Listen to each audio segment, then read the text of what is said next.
Welcome back to the channel, everyone.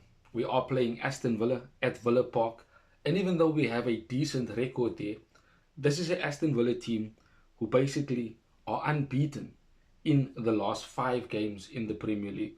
All wins, so they're on a 5 game winning streak, and they certainly are a very tough team for us to face.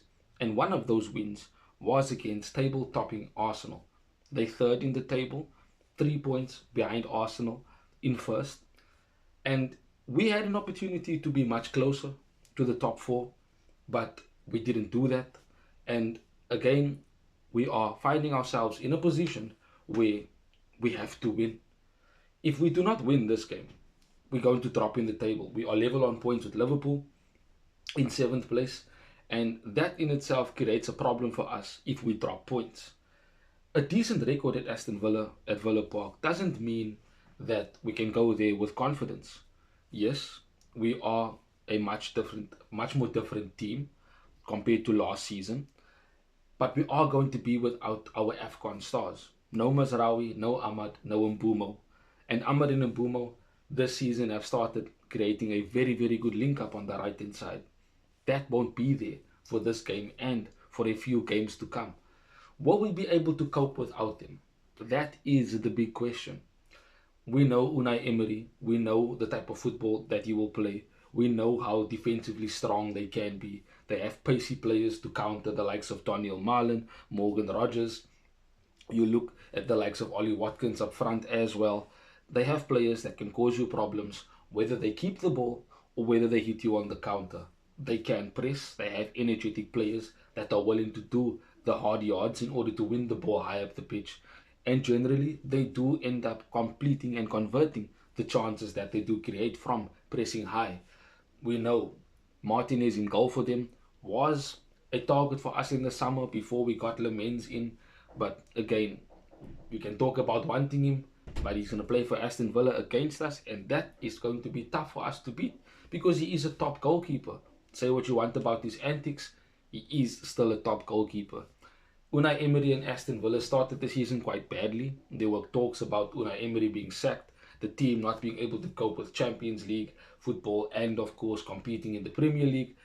But that doesn't seem to be the case recently. They've basically, as I said, won 5 games in a row in the Premier League, winning every game in the Champions League thus far as well for them. So, sorry, the Europa League, that does mean that they are quite confident in what they are doing right now. Their energy is high.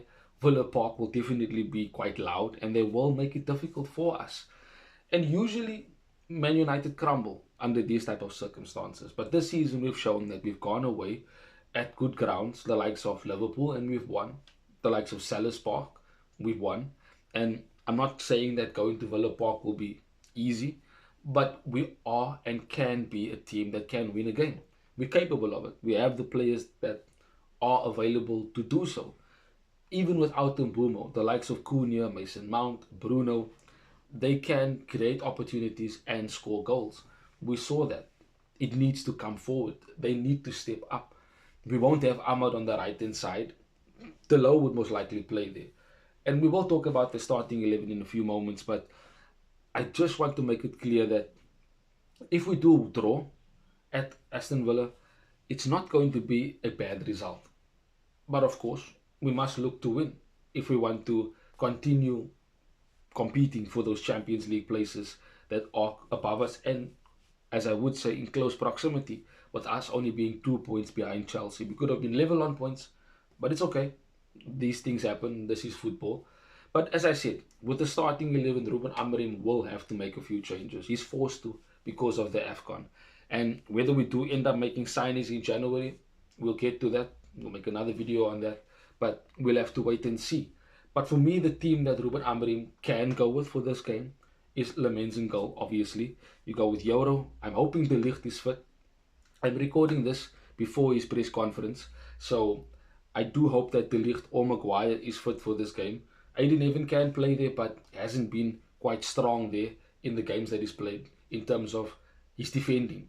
On the ball, there's no complaints. But defensive is what he's basically focused and what he needs to be focused on. And that has been a problem. So maybe Hopefully, De Ligt or Maguire is fit to play centre back.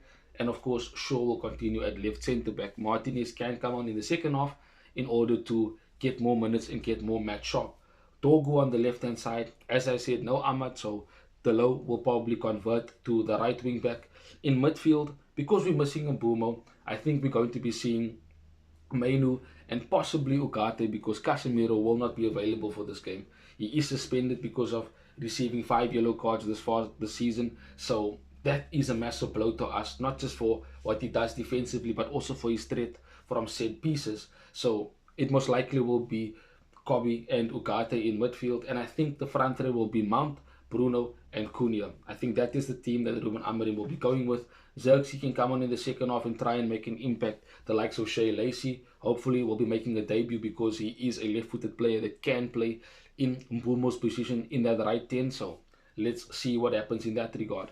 Maybe Ruben Amorim changes the team in a different way because he has to come up with a way for us to win in order for us to get 3 points without our African stars. So I'm excited for the game. It's going to be a good game. And I hope we entertain once again. We showed that we can score goals, even though we conceded 4. But we're very, very good going forward. And we should be able to use that as a strength. So let's see. Maybe Amorim plays with a 4 at the back because against, the most previous game that we played against Bournemouth, he played a 4-2-4. It looked like a 4-2-3-1. So maybe he goes with that again this weekend against Aston Villa. We'll have to wait and see. Things have to be made in terms of the changes in order for us to get the win. But let me know in the comment section what you think of what Ruben Amorim will be doing for this game. How is he going to cope without the African players and during this period in the Afcon? Have a wonderful weekend till we see each other again soon in the next one. Bye-bye, Red Devils.